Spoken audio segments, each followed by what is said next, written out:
이거 좀 사업으로 해볼만 하겠다. 이 그리드 위즈가 처음 시작을 하게 됩니다. 그렇게 익숙하지는 않았을 것 같아요. 이런 기술들이나 에너지 사업과 관련한 내용들을 사람들한테 얘기를 하면 그거 다 사기야. 그리드 위즈는 근데 사실 그 낯설음을 기회로 좀 포착을 해서 사업을 시작했고요. 네, 안녕하세요. 한국외국어대학교 최병철 교수입니다. 스타트업의 실제 고민과 성장 케이스를 다뤄보는 스타트업 성장 노트. 오늘은 누구도 피해갈 수 없는 시대적 과제인 에너지 전환, 또 그 에너지 전환을 앞장서서 실현해 나가고 있는 스타트업에 대해서 이야기를 나눠보려고 합니다. 함께 이야기 나눠주실 김수영 박사님 모셨습니다. 안녕하세요. 반갑습니다. 한국뉴욕주립대학교 겸임교수 김수영입니다. 교수님, 올 여름 날씨 정말 장난 아니죠? 밖에 나가기만 해도 아주 땀이 줄줄 납니다. 사실 요즘은 매일 나가는 게 두렵긴 해요. 나가는 순간 오늘은 그냥 쉴까 하는 생각도 들기도 하고, 막상 장소에 도착을 해서 하루 종일 에어컨 속에 있다 보면은 시원해서 좋긴 좋은데 또 이렇게 에어컨을 틀고 있어도 되나 생각도 들기도 해요. 맞아요. 여름철엔 전기 사용량이 확 늘어나잖아요. 그런데 이렇게 많이 써도 그 순간 필요한 전기를 바로바로 만들어 보내야 한다는 거 혹시 알고 계셨나요? 전기를 저장해서 두는 게 아니라 그때그때 만들어낸다는 건가요? 네네. 전기는 냉장고처럼 미리 만들어서 쟁여둘 수가 없습니다. 누가 쓰는 순간 그만큼을 생산해서 또 내보내야 하는데요. 그래서 전기를 공급하는 시스템은 늘 가장 많이 쓰는 순간을 기준으로 설계가 되고 운영이 됩니다. 발전소에서 만들고 송전하고 건물에 보내는 전 과정이 실시간으로 돌아가니까 수요가 몰리면 당연히 정전 위험도 커지고 낭비도 많아질 수밖에 없는 거죠. 그래서 오늘은요, 마침 또 8월 22일이 우리 에너지의 날이거든요. 그래서 전 세계가 겪고 있는 에너지 전환이라는 어떤 고질적인 문제에 대해서 고쳐나가고 또 해결해 나가기 위해서 고민도 하고 있는 스타트업에 대해서 저희가 이야기를 나눠볼까 합니다. 전기를 아껴 쓰세요. 그러면 사실은 그냥 귓등으로 많이 흘려듣게 되는데, 우리가 전기를 이렇게 효율적으로 좀 관리를 해줘서 스마트하게 전기를 사용할 수 있게 도와주는 그런 스타트업인데요. 그 기업의 이름 바로 그리드 위즈입니다. 바로 박사님께서 아산 기업가족 리뷰에서 직접 연구도 하시고 집필도 하셨던 그 기업이죠. 네, 맞습니다. 그리드 위즈를 한마디로 표현하자면 변화와 확장으로 에너지 문제를 뚫고 나간 팀이라고 할 수 있는데요. 기술이든 문화든 기존 방식을 당연하게 받아들이지 않고 계속해서 새로운 질문들을 던지며 커온 회사입니다. 그리드 위즈는 보수적인 이 에너지 산업에서 IT로 새로운 기법과 해법을 제시하고 조직 문화의 변화를 준 그런 기업이라고 할 수 있습니다. 어떤 변화를 해왔는지 오늘 교수님과 함께 둘러보도록 하겠습니다. 듣다 보면은 모처럼 이 더위를 잊을 만큼 좀 재밌는 스토리가 나올 것 같아요. 그럼 본격적으로 그리드 위즈의 성장 스토리 지금 시작합니다. 제가 알기로 이 그리드 위즈를 창업하신 분들이 원래 이 에너지 업계에 계시던 분들은 아니었죠? 네, 원래 창업자 세 분 모두 IT 계열에 계시던 분들이었는데요. 20여 년 전에 같은 대학원 연구실에서 만나게 된 사이라고 합니다. 같이 일을 하시다가 고객 요구 사항에서 반복적인 요구들이 보여지기 시작을 해요. 그게 바로 스마트 그리드라는 기술이었습니다. 스마트 그리드. 딱 듣기에도 솔직히 딱 와닿진 않아요. 이게 어떤 기술인가요? 실시간 데이터로 전력 사용을 좀 똑똑하게 사용하자, 조절하자 하는 개념입니다. 이제는 사용자와 시스템이 서로 데이터를 주고받으면서 전력 흐름을 조정하는 게 바로 스마트 그리드를 활용하기 시작한 흐름이라고 볼 수 있습니다. 에너지 분야에서 어떻게 보면 이제 막 신기술이라고 볼 수 있는 새로운 어떤 기술들이 태동하고 있는 그런 시기였군요. 네, 맞습니다. 실제로 김구한 대표님이 2010년 초반에 이제 유럽이나 미국에 출장을 다니시면서 이 그린 에너지 시스템이 좀 활발하게 돌아가는 걸 보고 되게 큰 자극을 받으셨다고 해요. 그러니까 개인이 에너지를 직접 생산하고 이제 그 데이터를 기반으로 관리하는 이런 모습이 굉장히 인상적이었던 거죠. 그래서 국내에 돌아오셔서 이거 좀 사업으로 해볼만 하겠다라고 해서 이 그리드 위즈가 처음 시작을 하게 됩니다. 이야기는 굉장히 좀 흥미로워지기 시작하지만은 돌이켜보면 거의 2014년? 거의 10년도 넘은 11년 전이잖아요. 그 당시 한국에서 스마트 그리드, 스마트 에너지, 그린 에너지 하면은 솔직히 사람들이 반응이 그렇게 익숙하지는 않았을 것 같아요. 대부분은 그게 뭔데? 약간 이랬을 것 같은데. 맞아요. 김구한 대표님께서 이제 한국에 돌아와서 이런 기술들이나 에너지 사업과 관련한 내용들을 사람들한테 얘기를 하면 그거 다 사기야. 그런 거 다 믿을 수 없어. 이제 이런 반응들이 좀 일반적이었다고 하시더라고요. 그러니까요. 사실 지금 들어도 약간 생소한데 그 당시에는 정말 생소한 개념이었을 것 같아요. 특히 산업계 쪽에서는 정말 낯설고 사실 생경한 말들이었거든요. 그리드 위즈는 근데 사실 그 낯설음을 기회로 좀 포착을 해서 사업을 시작했고요. IT 기술을 제대로 붙이면 이 에너지 산업을 정말로 바꿀 수 있다라는 이 가능성을 이 새 창업자분이 보게 되었습니다.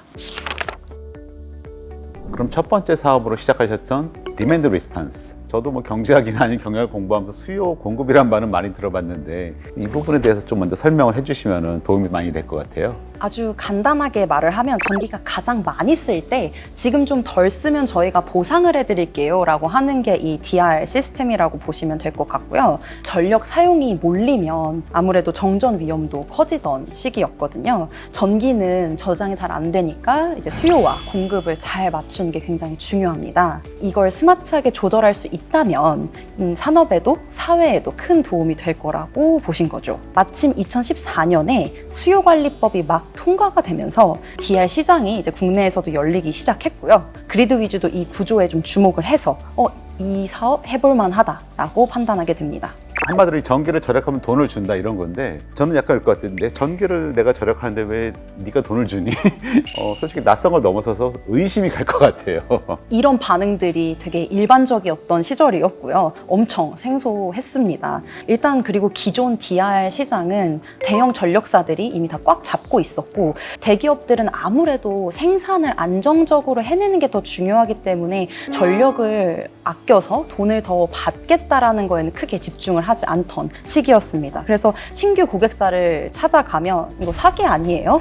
업자 아니신가요? 이런 말씀을 꽤나 들으셨다고 해요. 수의실에서 몇 시간씩 막 대기하시면서 공무팀장님 퇴근을 기다렸다가 만나기도 하고요. 직접 한 분 한 분 찾아가서 설명하고 설득하는 게 이제 이 그리드 위즈의 시작이었다고 합니다.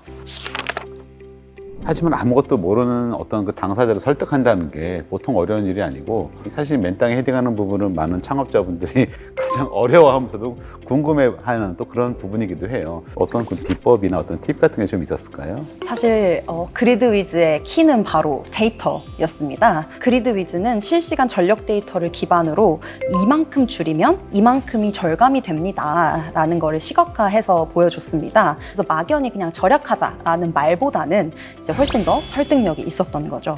그게 이제 영업을 할 때 신뢰를 쌓는 데 아주 중요한 역할을 했다고 합니다. 이렇게 에너지란 어떤 전통적으로 볼 수 있는 산업에 IT 기술을 접목시켜서 시장을 점점 확대해 나가고 있던 거잖아요. 근데 저 들으면서 조금 의문을 들었던 게 제가 만약에 어떤 기업의 대표라면은 전기를 적게 쓰는 건 오케이.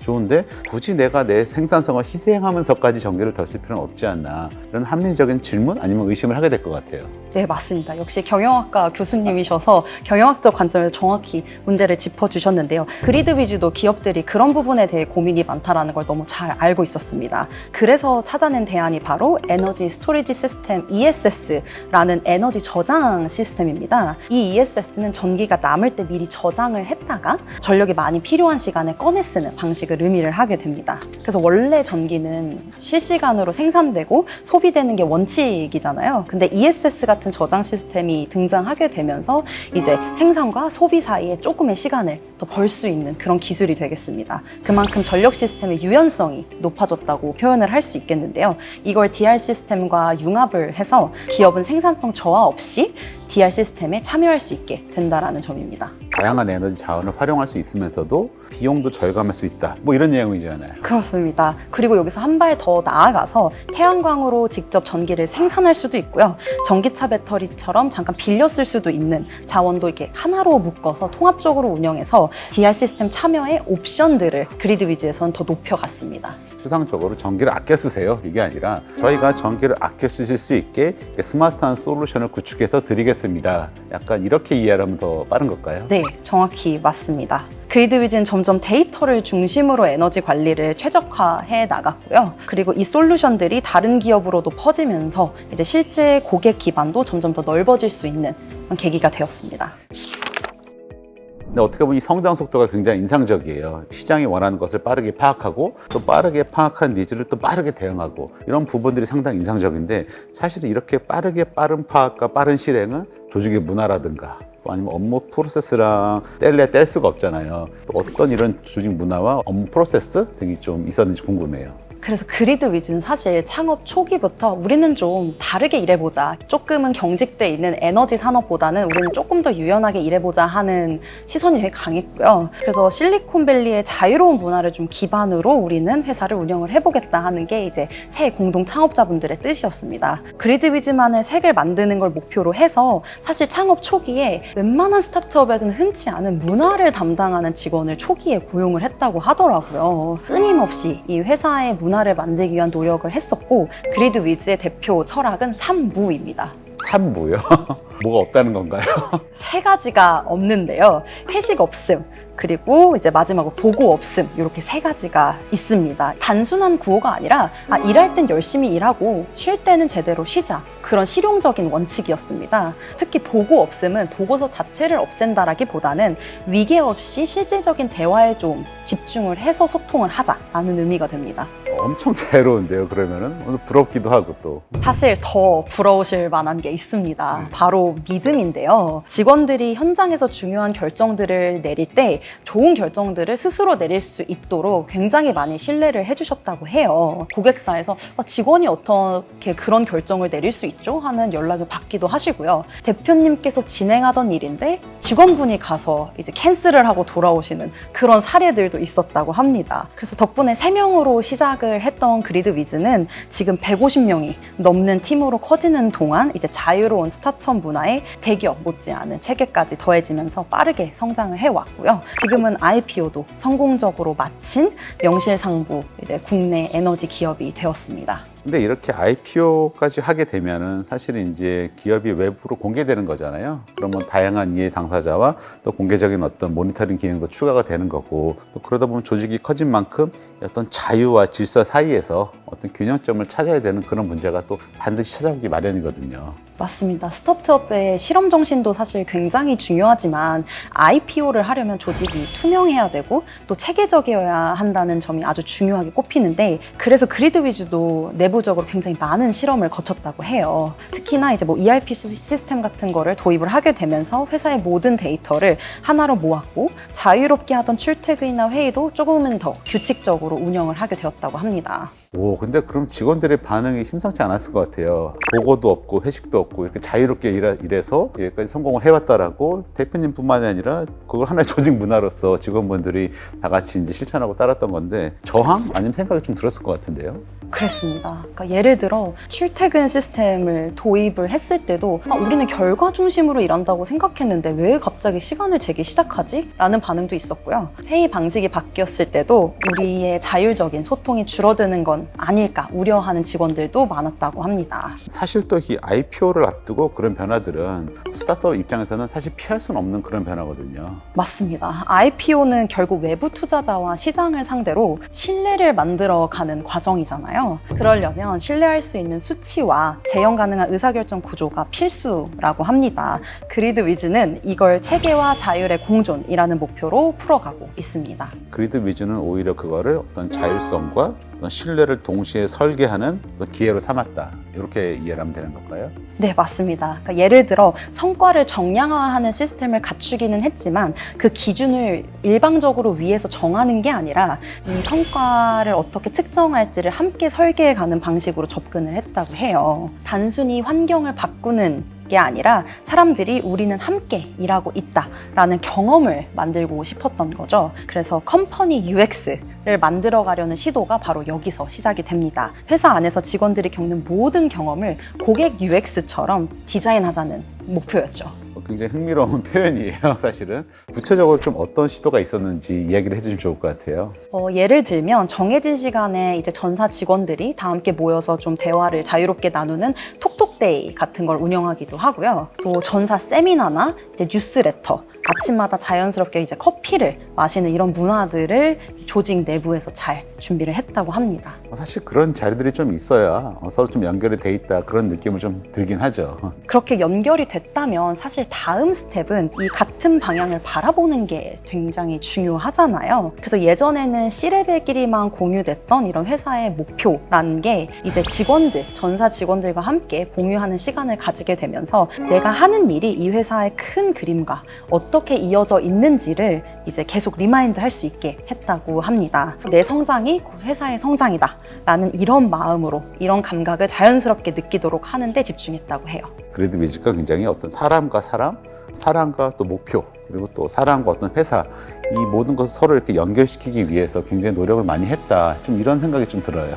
그리드 위즈는 사실 기술 중심의 회사라고 겉으로는 비춰질 수 있는데요. 그 기술을 설계하고 실행하는 건 결국 사람들이잖아요. 그 사람들을 움직이게 하는 건 관계라는 관점이 이제 이 대표님들께 있었던 겁니다. 기술과 조직 그리고 문화까지 이렇게 함께 고민하는 그리드 위즈의 여정을 보면서 어떻게 보면 뭐 작다고 볼 수 있는 스타트업이 에너지 산업이라는 거대한 이 산업의 판도를 어떻게 영향을 미치고 바꿔나가는지를 조금 더 이해할 수 있게 된 것 같아요. 글로벌 시장에서도 그리드 위즈가 어떤 활약할 무대가 좀 넓어지지 않았나 그런 생각도 들어요. 그리드 위즈는 지금 기업들의 이런 탄소 중립이나 아리백 달성을 돕는 에너지 운영 시스템을 제공하고 있는데요. 공장 설비, 전기차, 배터리 같은 자원들을 이제 실시간으로 연결을 해서 전기를 더 똑똑하게 쓰는 플랫폼으로 진화하고 있습니다.